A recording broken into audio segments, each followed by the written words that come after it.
ಇವತ್ತು ಇಲ್ಲಿ ನಾವು ನಿಂತಿದ್ದೀವಿ ಅಂದರೆ ಭಾಳಷ್ಟು ಜನ ಇವತ್ತು ಅವರ ಶ್ರಮ, ಅವರ ಹಾರ್ಡ್ ವರ್ಕ್, ಅವರ ಒಂದು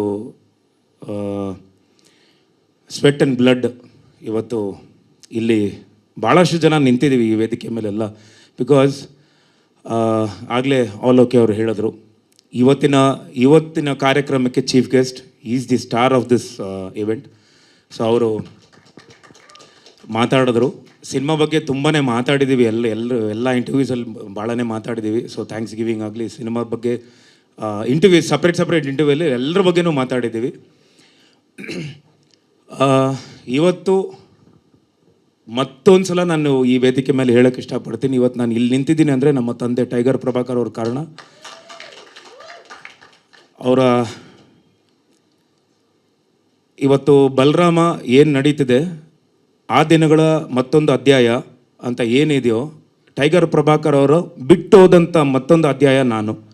ಮಿಕ್ಕಿದವರು ಇನ್ನೂ ಎಂಡ್ ಮಾಡಿರಲಿಲ್ಲ. ಬಿಕಾಸ್ ಅವರು 52 ವರ್ಷಕ್ಕೆ ಅವರು ತೀರೋದ್ರು. ಸೊ ಇಂಡಸ್ಟ್ರಿಯಲ್ಲಿ ಭಾಳ ಇನ್ನೂ ಅವ್ರ ಕನಸುಗಳು ಭಾಳ ಇತ್ತು. ಎಲ್ಲೋ ಒಂದು ಕಡೆ ನಾನು ಇಂಡಸ್ಟ್ರಿಗೆ ಬಂದಾಗ ಎಡವ್ದೆ.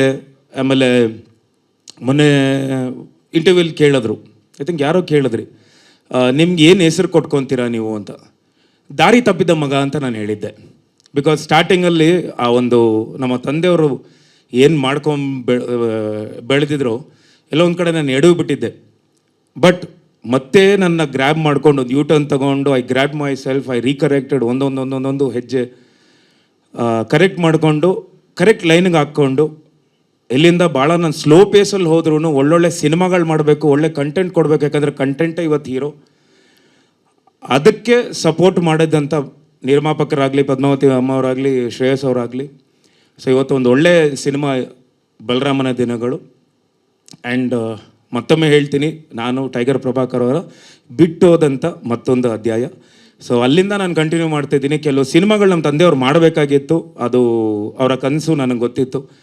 ಬಟ್ ಎಲ್ಲೋ ಒಂದು ಕಡೆ ಅದು ಬಲರಾಮನ ದಿನಗಳೂ ಆಗಿರಬಹುದು. ಆ್ಯಂಡ್ ನಾನು ಪ್ರತಿ ಸಲನೂ ಅವಾರ್ಡ್ಗಳು ತೊಗೊಂಡಾಗ, ನ್ಯೂಸ್ 18 ಆಗಲಿ ಆ್ಯಂಡ್ ಚಿತ್ತಾರ ಬೆಸ್ಟ್ ಆ್ಯಕ್ಟರ್ ಕ್ರಿಟಿಕ್ಸ್ ಅವಾರ್ಡ್ ತೊಗೊಂಡಾಗ ವೇದಿಕೆ ಮೇಲೆ ನಾನು ಹೇಳೋದೆ, I dedicate this award to my father.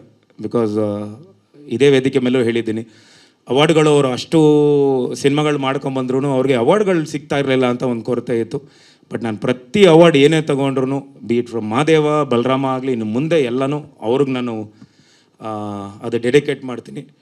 And thank you to your whole team, okay ಅವರ ಹೋಲ್ ಟೀಮ್. ಯಾಕಂದರೆ ಸುಮಾರು ಜನ ನಿಮ್ಮಿಂದ, ಬಟ್ 5 ಜನ ಇದ್ದಾರೆ ಇಲ್ಲಿ.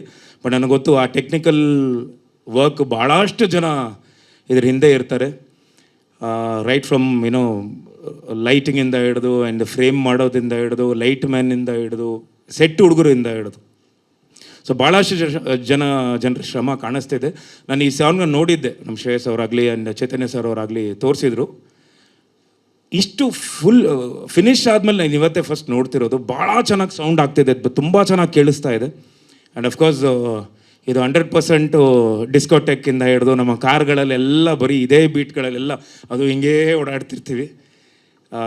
ಅಫ್ಕೋರ್ಸ್ ಈಗ ನಮ್ಮ ಪಠಾನ್ ಬೈ ಅವರು ಭಾಳ ಚೆನ್ನಾಗಿ ಎಂಟರ್ಟೈನ್ ಮಾಡಿದ್ರು. ಯಾಕಂದರೆ ನಿನ್ನೆಯಿಂದ ಹ್ಯಾಂಗ್ ಓವರಲ್ಲೇ ಅವರು ಇನ್ನೂ ಅದರಿಂದ ಆಚೆ ಬರಲಿಲ್ಲ.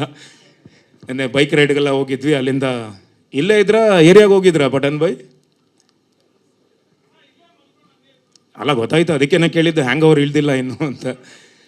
ಆ್ಯಂಡ್ ಅಫ್ಕೋರ್ಸ್ ಎಲ್ಲ ನನ್ನ ಸ್ನೇಹಿತರು ಆ್ಯಂಡ್ ಇಡೀ ತಂಡ, ವಿನಯ್ ಅವರಾಗಲಿ, ರಜತ್ ಅವರಾಗಲಿ ಆ್ಯಂಡ್ ಓಕೆ ನಮ್ಮ ಆ್ಯಂಡ್ ರಾಜೇಂದ್ರ, ಸೀನಾ, ಪಠಾನ್ ಆ್ಯಂಡ್ ನಮ್ಮ Simon, Ashwin sir and Pratap Vishwanath ಅವರು ಆ್ಯಂಡ್ ಅಫ್ಕೋರ್ಸ್ ತುಂಬ ಜನ ಆರ್ಟಿಸ್ಟು ಇದ್ದಾರೆ.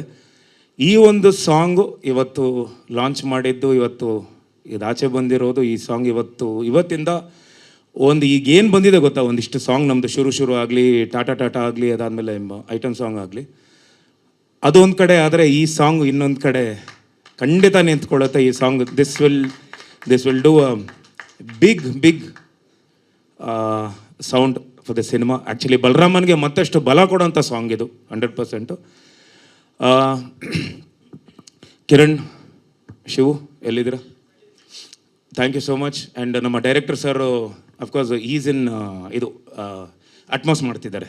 ಯು ಟೋಲ್ಡ್ ಡಿ ಐ ಬಾಂಬೆಲಿ ನಡೀತಿದೆ, ಅಟ್ಮಾಸ್ ನಡೀತಿದೆ, SFX ಅಟ್ಮಾಸ್ ನಡೀತಿದೆ. ಸೊ ಹಾಗಾಗಿ ಅವರು ಬರೋಕ್ಕಾಗಿರಲಿಲ್ಲ. I thank the whole team and of course ಪ್ರತಿಯೊಂದು ವೇದಿಕೆ ಮೇಲೆ ಹೇಳ್ತಿರ್ತೀನಿ, ಬಟ್ ಅಷ್ಟೊಂದು ಹೇಳಿರಲಿಲ್ಲ. And I thank this young boy Shreyas. This ಒಂದು ನಿಮಿಷ ನಿಂತ್ಕೊಳ್ಳಿ Shreyas.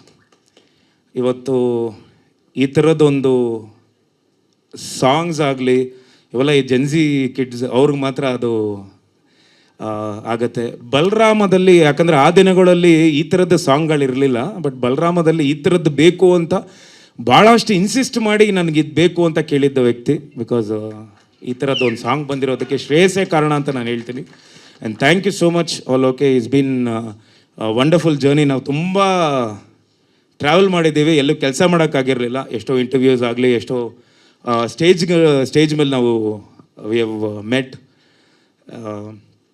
Is a wonderful talent. ನಮ್ಮ ಕನ್ನಡದ ಹುಡುಗ, ಅಪ್ಪಟ ಕನ್ನಡದ ಹುಡುಗ, ನಮ್ಮ ಒಂದು ಮಣ್ಣಿನ ಒಂದು ಏನು ಇಲ್ಲಿ ಹುಟ್ಟಿ ಬೆಳೆದು, ಬಟ್ ನಿಮ್ಮ ಹೆಸರು ಖಂಡಿತ ಇಂಟರ್ನ್ಯಾಷನಲ್ ಲೆವೆಲಲ್ಲಿ ಓಡ್ತಾ ಇದೆ ಅಂತ ನನಗೆ ಗೊತ್ತು. And everybody recognise you so much and I am literally proud. I am so thankful that all okay has worked for our cinema. Thank you so much ಪಾ. Thank you, love you too. And ಎಲ್ಲ ಮಾಧ್ಯಮ ಮಿತ್ರರು ಎಲ್ರಿಗೂ ಹೃತ್ಪೂರ್ವಕ ಧನ್ಯವಾದಗಳು. ಮರಿಬೇಡಿ, ಇದೇ June 26ಕ್ಕೆ ನಮ್ಮ ಸಿನಿಮಾ ಬಲರಾಮನ ದಿನಗಳು ನಿಮ್ಮ ಮುಂದೆ, ನಿಮ್ಮ ಮಡಲಿಗೆ ಅದನ್ನು ಹಾಕ್ತಿದ್ದೀವಿ. ಆವತ್ತಿಂದ ಇವತ್ತಿನವರೆಗೂ ನಮ್ಮನ್ನು ಬೆಳೆಸ್ಕೊಂಡು ತಿದ್ದಿ ಬುದ್ಧಿ ಹೇಳಿ ಕರ್ಕೊಂಬಂದಿದ್ದೀರಾ. ಸೊ ಹೋದ ವರ್ಷ ಖಂಡಿತ ಮಾದೇವ ಅದೇ ಜೂನ್ 6ಕ್ಕೆ, ಬಟ್ ಇಲ್ಲಿ 26/6/26 ಅಗೇನ್ ಲೆಕ್ಕ ಹಾಕಿದ್ರೆ ಮತ್ತೆ 6 ಬರ್ತಿದೆ. ನಮ್ಮ KVN ಸಂಸ್ಥೆಯವರು Supreeth sir and Venkat sir ಅವ್ರಿಗೂ ಹೃತ್ಪೂರ್ವಕ ಧನ್ಯವಾದಗಳು. ಶ್ರೇಯಸ್ ಆ್ಯಂಡ್ ಪದ್ಮಾವತಿ ಅಮ್ಮ ಅವರು ಆ್ಯಂಡ್ ನಮ್ಮ ತೇಜು ಆ್ಯಂಡ್ ಇಡೀ ತಂಡ ಎಲ್ರಿಗೂ ನಗಣ ಥ್ಯಾಂಕ್ ಯು ಸೋ ಮಚ್. ಎಲ್ರಿಗೂ ಹೃತ್ಪೂರ್ವಕ ಧನ್ಯವಾದಗಳು. ಮರಿಬೇಡಿ, ಜೂನ್ 26ನೇ ತಾರೀಕು ಬಲರಾಮನ ದಿನಗಳು ನಿಮ್ಮ ಮುಂದೆ ಬರ್ತಿದೆ. ಬೆಳೆಸಿ ಹಾರೈಸಿ ಅಂತ ನಾನು ಕೈ ಮುಗಿದು ನಿಮ್ಗೆ ಕೇಳ್ಕೊತೀನಿ. ಜೈ ಕರ್ನಾಟಕ. ಧನ್ಯವಾದಗಳು. Thank you so much sir. Meera sir, promotion ಹೋಗಿದ್ದ ಕಡೆ ಈಗ ನೆನ್ನೆ ನಮ್ಮವರು ನನ್ನ ಹಿಂದೆ ಬರ್ತಿದ್ರು ಚಾಮುಂಡಿ ಬೆಟ್ಟದಿಂದ. ನಾನು ಬಂದೆ, ಹೊರಗಡೆ ಬಂದೆ ಎಲ್ಲ. ಬಿಕಾಸ್ ಮಾದೇವ ಬಿಫೋರು ಭಾಳಷ್ಟು ಜನ ಹುಡುಗರು ಬರೋರು ಫೋಟೋಸ್ಗೆ. ಮಾದೇವ ಆದಮೇಲೆ ಹೆಣ್ಮಕ್ಳು ತಾಯಂದರು ಭಾಳ ಜನ ಫೋಟೋಸ್ಗೆ ಅಂತ ನಿಂತ್ಕೊಂಡು ಫೋಟೋಸ್ ತೊಗೊಂಡು, ನಮ್ಮ ಹುಡುಗರು ಯಾರು ಬಂದರು ಹಿಂದೆ ಬಂದಿದ್ರೆ ಯಾರೋ ಒಬ್ರು ಹೇಳಿದ್ರಂತೆ, ಈ ಮಾದೇವ ಅಲ್ಲಿ ಏನ್ರಿ ರಾಕ್ಷಸನ ಥರ ಆ್ಯಕ್ಟ್ ಮಾಡಿದ್ದಾನೆ ಇವನು ಅಂತ. ಸೊ ಅದು ನನಗೆ ಅದೊಂದು ದೊಡ್ಡ ಶ್ರೀರಕ್ಷೆ. ಆ್ಯಂಡ್ ಖಂಡಿತ ಪ್ರಮೋಷನ್ ಹೋಗಿದ್ದ ಕಡೆ ಎಲ್ಲ ಬಲರಾಮನ ಒಂದು ಬಲ ಏನಿದೆ ಗೊತ್ತಾ, ಆ ಒಂದು ಸೌಂಡಿಂಗ್ ಏನಿದೆ ಗೊತ್ತಾ, ನಾವು ನೋಡ್ತೀವಿ. ಅದಾದಮೇಲೆ ಬಲರಾಮನ ದಿನಗಳು ಅಂತ ಏನು, ಆ ದಿನಗಳದು ಮತ್ತೊಂದು ಅಧ್ಯಾಯ ಅಂದಾಗ ಆ ದಿನಗಳನ್ನ ಜ್ಞಾಪಿಸ್ಕೊಂಡು ಆ ದಿನಗಳನ್ನ ಭಾಳಷ್ಟು ಜನ ನೋಡಿದ್ದಾರೆ. ಸೊ ಅದನ್ನು ಜ್ಞಾಪಿಸ್ಕೊಂಡು ಅದಕ್ಕೆ ನಮಗೆ ಭಾಳಷ್ಟು ಒಂದು ಒಳ್ಳೆ ಪ್ರತಿಕ್ರಿಯೆ ಸಿಗ್ತಿದೆ. And people are waiting for 26th ಈ ಸಿನಿಮಾ ನೋಡಬೇಕು ಅಂತ. ಯಾಕಂದರೆ ಮಾದೇವ ನಾನು ಬಂದಾಗ ಭಾಳಷ್ಟು ನಾನು ಅದನ್ನೇ ಹೇಳ್ತಿಲ್ವ, ಪ್ರಚಾರ ಕೊರತೆ ಆ್ಯಂಡ್ ಸಮಸ್ಯೆಗಳಿತ್ತು. ಸಿನಿಮಾ ತಾಕತ್ತಿತ್ತು, ಅದಾದಮೇಲೆ ಎತ್ಕೊಂತು ಸೆಕೆಂಡ್ ವೀಕ್. ಬಟ್ ಬಲರಾಮ ನನ್ನ ಪ್ರಕಾರ ಮಾದೇವದ ಏನು ಫಸ್ಟ್ ಡೇ ಓಪನಿಂಗ್ ಸಿಕ್ತು, ಐ ಥಿಂಕ್ ಮೇ ಬಿ ಒಂದು 3 times or 4 times ಭಾಳ ದೊಡ್ಡ ಓಪನಿಂಗ್ ಸಿಗೋವಂಥ ಸಿನಿಮಾ ಬಲರಾಮ ಅಂತ ಅನ್ಸುತ್ತೆ. ಹೌದು sir, thank you so much. And ಅದು ದಾರಿ ತಪ್ಪಿದ ಮಗ ಅಂತ ನನಗೆ ಟೈಟಲ್ ಎಲ್ಲಿ ಬರುತ್ತೆ ಅಂದರೆ ನವಗ್ರಹದಲ್ಲಿ ದರ್ಶನ್ ಸರ್ ಅವರ ಡೈಲಾಗ್ ಅದು. ಆ್ಯಕ್ಚುಲಿ ಅಂದರೆ ಒಬ್ಬೊಬ್ಬರನ್ನ ಇಂಟ್ರಡ್ಯೂಸ್ ಮಾಡಬೇಕಾದ್ರೆ ಇವನು ಟೋನಿ ಮೈನಿಂಗಲ್ಲಿ ಎಕ್ಸ್ಪರ್ಟ್, ಚಿನ್ನ ಎಲ್ಲೇ ಅಡಗಿದ್ರು ಅದನ್ನು ಹಂಟ್ ಮಾಡಿ ತೊಗೊಂಬರೋ ಟೈಗರ್, ಆದರೆ ನಿಜ ಜೀವನದಲ್ಲಿ ದಾರಿ ತಪ್ಪಿದ ಮಗ ಅಂತಾರೆ. ಸೊ ಅದು ಡೈಲಾಗು.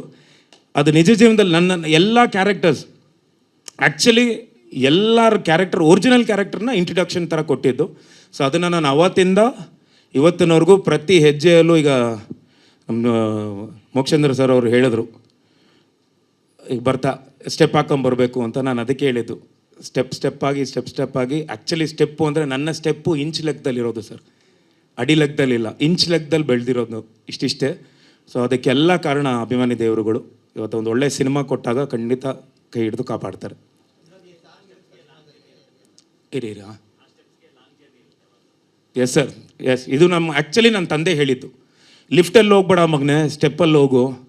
ಲಿಫ್ಟು ಒಂದ್ಸಲ ನೀನು ಕೆಳಗಡೆ ಬಿದ್ದರೆ ಮತ್ತೆ 10 ಬರೋಷ್ಟರಲ್ಲಿ ನಿನ್ಗೆ ಏಜ್ ಆಗಿರುತ್ತೆ, ನಿನಗೆ ಟಯರ್ಡ್ ಆಗುತ್ತೆ ಸ್ಟೆಪ್ ಹತ್ತೋದು. ಆದರೆ ಹೆಜ್ಜೆಜ್ಜಾಗಿ ನೀನು ಸ್ಟೆಪ್ಸಲ್ಲೇ ಹತ್ಕೊಂಡು ಹೋದರೆ ನಿನ್ಗೆ ಅದು ಈಸಿ ಆಗುತ್ತೆ ನಿನ್ನ ದಾರಿ.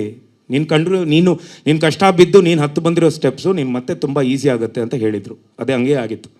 Yes sir. ಇಲ್ಲ ಸಿನಿಮಾದಲ್ಲಿರುತ್ತೆ ಇದು. ಆ್ಯಕ್ಚುಲಿ ಈಗ ಏನು ನೋಡಿದ್ದೀರಾ, ಸಾರಿ, ದಿಸ್ ಇಸ್ ಒಂದು ಮೋಷನ್ ಪೋಸ್ಟರ್ ಥರದ ಒಂದಿಷ್ಟು ಗ್ಲಿಮ್ಸ್ ಬಂದಿದೆ. ಬಟ್ ಇಡೀ ಸಾಂಗು ಬೇರೆ ಥರದ್ದು ಒಂದು ನರೇಷನಲ್ಲಿ ಹೋಗುತ್ತೆ ಸಾಂಗು.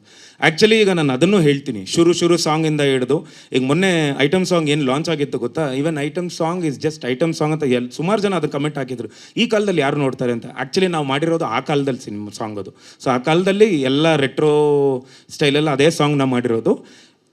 ಪ್ರತಿಯೊಂದು ಸಾಂಗು ಬ್ರಿಡ್ಜ್ ಸೀನ್ ಥರ ಇರುತ್ತೆ. ಈ ಸಾಂಗು ಅಷ್ಟೇ ಟ್ರಾವೆಲ್ ಮಾಡುತ್ತೆ. ಈವನ್ ಶುರು ಸಾಂಗ್ ನಿಮ್ಮ ಪ್ರೆಸೆಂಟೇಷನ್ ಬೇರೆ ಥರನೇ ಇರುತ್ತೆ, ಅದರಲ್ಲೂ ಒಂದು ಕಥೆ ಹೋಗುತ್ತೆ. ಖಂಡಿತ ಸರ್. ರ್ಯಾಪ್ ಆ ಕಾಲದಲ್ಲಿ ಇರಲಿಲ್ಲ ಅಂತಲ್ಲ, ಇತ್ತು, ಬೇರೆ ಥರದ್ದು ಸ್ಟೈಲಲ್ಲಿತ್ತು. ಬಟ್ ನಮಗೆ ಆ್ಯಕ್ಚುಲಿ ರ್ಯಾಪ್ ಈಗ ರ್ಯಾಪ್ ಆ್ಯಕ್ಚುಲಿ ಬಂದು ನಮಗೆ ಜಾನಪದ ಸಾಂಗು ಅಲ್ಲಿಂದನೇ ಒಂದಿಷ್ಟೆಲ್ಲ ಉಟ್ಕೊಂಡಿರೋದು. ಸೊ ಅದು ಆ ಸ್ಟೈಲಲ್ಲಿತ್ತು. ಜೆನ್ಸಿ ಕಿಡ್ಸ್ಗೂ ಒಂದಿಷ್ಟು ಇವತ್ತಿನ ಕಾಲಘಟ್ಟಕ್ಕೆ ಒಂದಿಷ್ಟು ಬೇಕು ಅಂತ ಮಾಡಿದ್ದು. ಸೊ ಎರಡನ್ನೂ ಬ್ಯಾಲೆನ್ಸ್ ಮಾಡಬೇಕು. ಅವತ್ತು ಆ ದಿನಗಳನ್ನ ಆನ್ ಸ್ಟೆರಾಯ್ಡ್ಸ್ ಅಂತ ನಮ್ಮ ಡೈರೆಕ್ಟರ್ ಸರ್ ಹೇಳ್ತಾರೆ. ಬಟ್ ಇವತ್ತು ಸಿನಿಮಾ ನೋಡಬೇಕು ಅಂದರೆ ನಾವು ಆವತ್ತಿನ ಜನರಿಗೂ ಇವತ್ತಿನ ಜನ್ರೇಷನ್ಗೂ ಎರಡೂ ಮ್ಯಾಚ್ ಮಾಡಿ ಇಬ್ಬರನ್ನೂ ನಾವು ಬ್ಯಾಲೆನ್ಸ್ ಮಾಡೋಕ್ಕೇ ಈ song. Yes, thank you so much. Thank you. And wish ಅವರು ಎಲ್ರಿಗೂ ಹೃತ್ಪೂರ್ವಕ ಧನ್ಯವಾದಗಳು. ನಮ್ಮ ಪ್ರೊಡ್ಯೂಸರ್ ಅವರು ಮಾತಾಡಲಿ ಒಂದು. Thank you so much. ದಯವಿಟ್ಟು ಮತ್ತೊಮ್ಮೆ ಜೋರಾದ ಚಪ್ಪಾಳೆ ನಮ್ಮ ಪ್ರೀತಿಯ Vinod Prabhakar sir. Thank you so much.